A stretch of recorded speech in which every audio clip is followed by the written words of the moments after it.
Propanal है। Propanal इसका मतलब होगा इसमें 3 कार्बन होंगे और आल लगा हुआ है, तो आल का मतलब OH समूह, यानी यहाँ पर OH प्रकार्यात्मक समूह लगा है। तो जहां 3 कार्बन है और OH लगा है उसको हम देखते हैं।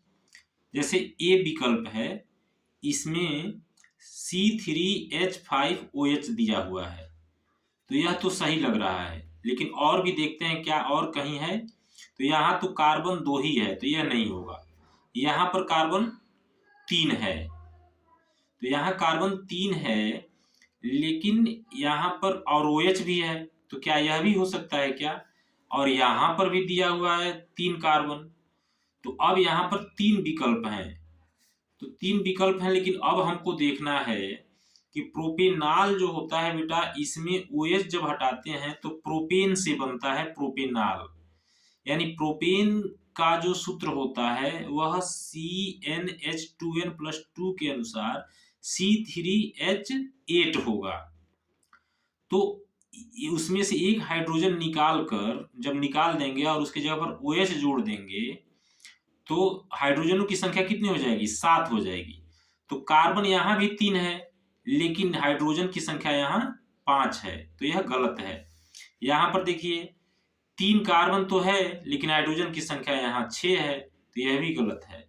इसका मतलब ए वाला उत्तर जो है, डी वाला सही है। आप देखिए यहाँ 3 कार्बन भी है और 7 हाइड्रोजन है और एक OH है, तो ये प्रोपेनाल का सूत्र होगा।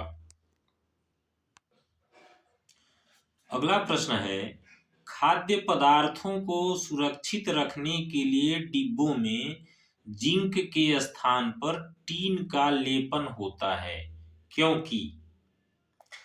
अब यहाँ पर जिंक और टीन की तुलना करनी है बेटा, तो इसमें जो कम सक्रिय होगा उसी का लेपन हम करते हैं। तो जिंक अपेक्षाकृत कम अभिक्रियाशील है, यह गलत है। टीन अपेक्षाकृत कम अभिक्रियाशील है, यही सही होगा।